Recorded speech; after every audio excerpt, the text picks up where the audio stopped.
விஜய்க்கு தான் வாய்ப்பு இருக்குது, நடிக்கிற விஜய்க்குன்ற மாதிரி சொல்லியிருந்தேன், சூட்சமாக சொல்லியிருந்தேன். பட் அதுக்கே வந்து பார்த்தீங்கன்னாக்கா கிட்டத்தட்ட நிறையா பிரச்சனைகள் உருவாக்கி அந்த இடத்துல யாகமே நடத்த விடாத ஸ்டாப் பண்ணாங்க. 26 எலெக்ஷனில் நிச்சயமாக விஜய் மட்டும்தான் நமக்கு வர உத்தரவு. ஸோ இப்போ புதுசாக ஒருத்தர் வந்தால் தான் எல்லாத்தையும் கேட்பாங்க.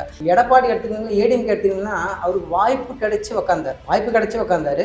ஏன் அவர் மறுபடியும் வரல? அப்போ மக்களுக்கு அவர் மேலே விருப்பம் இல்லை. நிச்சயமா மக்கள் சக்தி தான் இது மாற்றும். இப்போ பார்த்தீங்கன்னா கட்சி ஓட்டு அப்படின்றதெல்லாம் அப்பாற்பட்ட விஷயம்.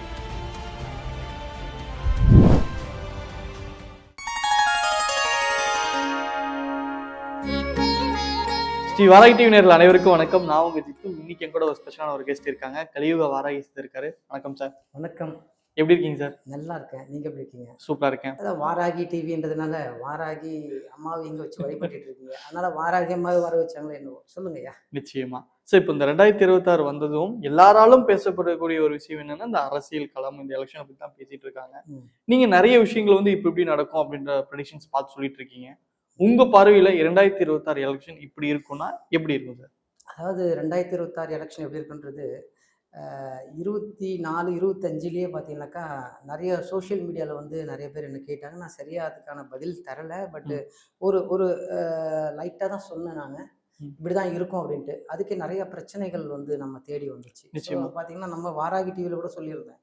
நீங்கள் ஜனவரி மாதம் 2025 ஒரு இன்டர்வியூ எடுத்திருந்தீங்க. அதில் இவருக்கு தான் வாய்ப்பு இருக்குன்னு சொல்லியிருந்தேன். சும்மா ஜஸ்ட் விஜய்க்கு தான் வாய்ப்பு இருக்குது, நடிக்கிற விஜய்க்குன்ற மாதிரி சொல்லியிருந்தேன், சூட்சமாக சொல்லியிருந்தேன். பட் அதுக்கே வந்து பார்த்தீங்கன்னாக்கா கிட்டத்தட்ட நிறையா பிரச்சனைகள் உருவாக்கி அந்த இடத்துல யாகமே நடத்த விடாத ஸ்டாப் பண்ணாங்க.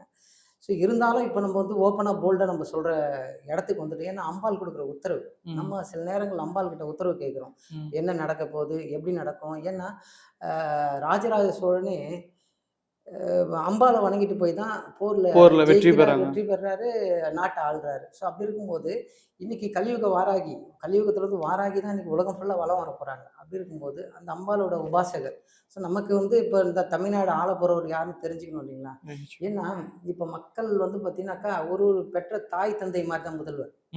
அவர் குடும்பத்தை மட்டும் பார்க்கறதுக்கு இல்லை, எல்லா தமிழகத்தில் இருக்க அத்தனை மக்களையும் பார்க்கக்கூடியவராக இருக்கணும்.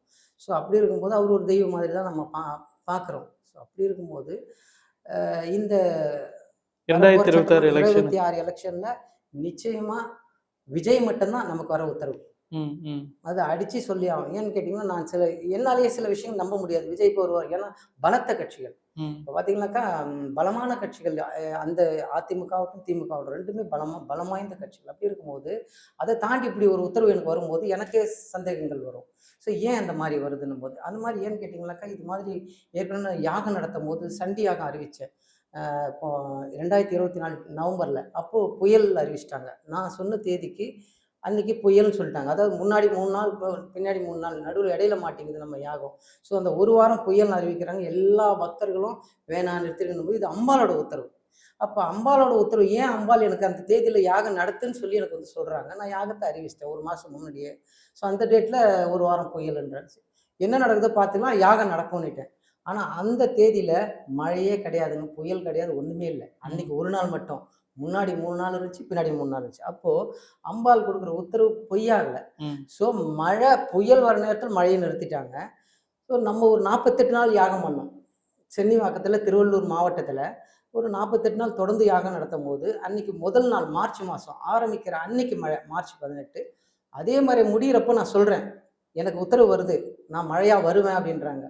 ஸோ அப்படின்னும் போது நான் 48வது நாள் மழை பெய்யும் அப்படின்ற மாதிரி எல்லாருக்கும் சொல்லிகிட்டே வரேன். அப்போ எல்லாரும் என்னை வந்து என்ன, நான் அவங்க அதாவது ஒரு பைத்தியமாக முட்டாளான்ற அளவுக்கு நம்மளை கேட்க ஆரம்பிச்சிட்டாங்க. என்னங்க நீங்கள் இவ்வளோ பெரிய ஆன்மீகத்தில் இருந்துன்னு, அக்னி வெயில் வரப்போகுது, அன்றைக்கி வந்து மே 4ஆம் தேதி அக்னி பிறக்குது, அன்றைக்கி நிச்சயமாக மழை வராது, நீங்கள் ஏன் அப்படியெல்லாம் சொல்கிறீங்களுக்கு. நான் சொல்லலை, இது சொல்ல வைக்கிறது அம்பாள் அப்படின்னு சொல்லி சொன்னேன். அதை செக் பண்ணுறதுக்கு நிறைய பேர் வந்தாங்களா என்னன்னு தெரியல. கிட்டத்தட்ட 5000 பேருக்கு மேலே வந்தாங்க அன்றைக்கி தினத்துக்கு. கரெக்டாக அக்னி அன்றைக்கி தான் ஸ்டார்ட்டு, வெயில் பொழக்குது. அன்றைக்கி கரெக்டாக பூர்ணாகதி அம்பாளுக்கு யாக குண்டத்தில் போடும்போது புயல், சரியான காற்று மழை, அத்தனை பேர் மிரண்டுட்டாங்க. அப்போது இதை சொல்கிறது, என்னை சொல்ல வைக்கிறது, என் வாயால் சொல்ல வைக்கிறது அது அம்பாள் தான். ஸோ அதனால் இந்த விஷயத்துல எனக்கே வந்து எப்படி எப்படி இப்படி ஒரு விஷயம் வருதுன்னும் போது எனக்கு என்னாலே யாராலுமே நம்ப முடியாது. ஏன்னா புதுசா வந்திருக்கா, அவ்வளவு பேர் ஓட்டு போடுவாங்களா, எப்படி நாட்டு ஆளும் நிறைய விஷயங்கள் இருக்கு. அதை நிச்சயமா. தாண்டி நம்மளுக்கு இப்படி ஒரு உத்தரவு வருதுன்னும் போது அதை நம்ம மறுக்க முடியாது, சொல்லிதான் ஆகணும். நிச்சயமா ஓகே. எலெக்ஷனுக்கு அப்புறம் அது தெரியும். ம்.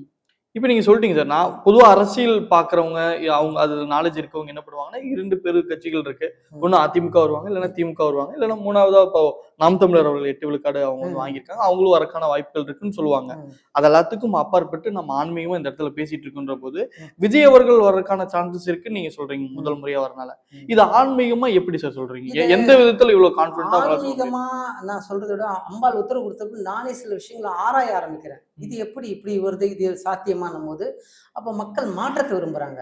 நிச்சயமா. ஒவ்வொரு ஆண்டும் ஒரு ஒரு மாத்தி மாத்தி தான் ஆண்டுட்டு வராங்க. ஸோ அப்போ இந்த பக்கம் போட்டு ஒண்ணு இவங்களுக்கு போடுறாங்க.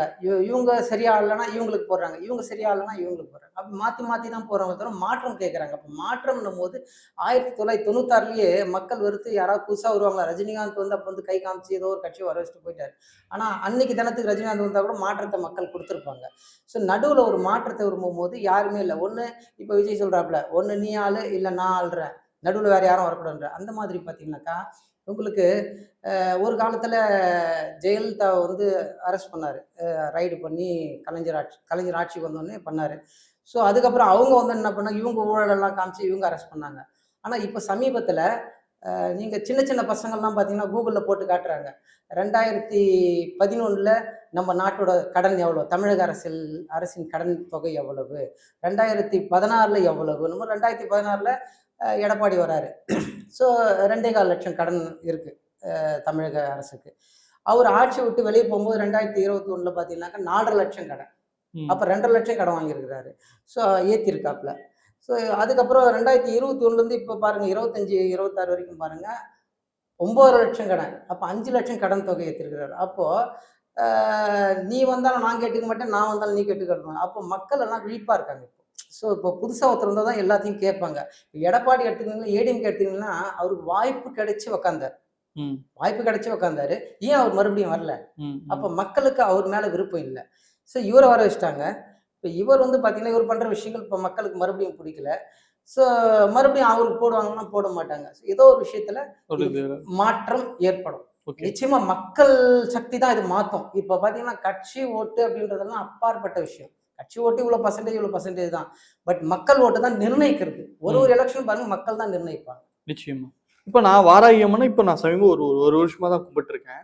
நான் கும்பிடும்போது என்னோட சொந்த அனுபவத்துல சொல்றேன். எனக்கு ஏதாவது ஒரு ஒரு பிரச்சனை இருக்கு அப்டின்னா, அதுக்கான சொல்யூஷன் அவங்ககிட்ட கேட்டேன்னா, அவங்களோட டேட்டாவோ இல்ல ஏதோ ஒரு மூலியமா நமக்கு தெரியப்படுத்துவாங்க. நிச்சயமா. ஆமா. ஏதாவது ஒரு குழப்பமா இருந்ததுன்னா, அதுக்கான தீர்வா யாராவது ஒருத்தவங்க ஏதாவது நமக்காக ஒரு ஆமா. யாராவது இதுதான்டா, இப்படிதான்டா, ஆமா. அப்படி போயிரு அப்படின்ற மாரி கரெக்ட். இருக்கு. நான் என்னோட சொந்த அனுபவத்துல நான் நிச்சயமா. பார்த்திருக்கேன். இப்போ நீங்க அரசியல் இப்போ விஜய் அவர்கள் வராங்க, அம்மா சொல்லியிருக்காங்கன்னு சொல்றீங்க. எப்படி உங்களுக்கு அத தெரியப்படுத்துனாங்க அம்மா அவங்க? நம்ம நெறைய வந்து இந்த தியானங்களும், தவங்களும் பண்ணுவோம். இப்ப கிட்டத்தட்ட பார்த்தீங்கன்னா, நம்ம இதுவரைக்கும் 186 யாகம் நடத்திட்டோம். ம். உலகம் வந்து அழிவு நோக்கி போயிட்டு இருக்கு. நம்மளோட அந்த ஆன்மீகத்துக்கு வந்ததோட காரணம் என்னன்னு கேட்டீங்கன்னாக்கா, மக்கள காப்பாத்துறதுக்கு இந்த வைரஸ் ஏகப்பட்ட கொடிய நோய்கள் வருது. அதுலேருந்து மக்கள காப்பாத்துறதுக்கும், 2வது பகுதிகள் அழிஞ்சிட்டு இருக்கு இயற்கையால. ஸோ அந்த இயற்கையால அழிவுகள தடுக்கிறதுக்கும் நம்ம தொடர்ந்து யாகங்கள் நடத்திட்டு இருக்கோம். தியானங்கள், தவங்கள் அந்த மாரி போயிட்டு இருக்கோம். இப்போ யாகங்கள்லாம் கொஞ்சம் முடிச்சுட்டு இப்போ தியானங்கள், தவங்கள்னு போயிட்டு இருக்கேன். ஒரு ஒரு மலையா போயிட்டு இருக்கேன். கொல்லிமலை, சதுரகிரி மலை, வெள்ளியங்கிரி மலை அந்த மாதிரி கோயம்புத்தூர் வைகுண்ட மலை அந்த மாதிரி ஒரு ஒரு மலையிலயா போய் தியானங்கள் உட்காந்து பண்ணும்போது, நம்ம அந்த தியானங்கள் முடிக்கும்போது ஒரு ஆசிரியரா சில விஷயங்கள் நம்ம கேள்வி கேட்போம். அந்த கேள்விக்கு பதில்கள் கிடைக்கும். சில விஷயங்கள் சில இடங்கள்ல சில அ காட்சிகளா வரும். அந்த மாதிரிலாம் கிடைக்கும்போது, இந்த விஷயம் நமக்கு வந்தது. நிச்சயமா. ரொம்ப அழகா நான் கேட்கிற கேள்விகளுக்கு பதில் சொன்னதுக்கு மிக்க நன்றிகள் சார். நன்றி.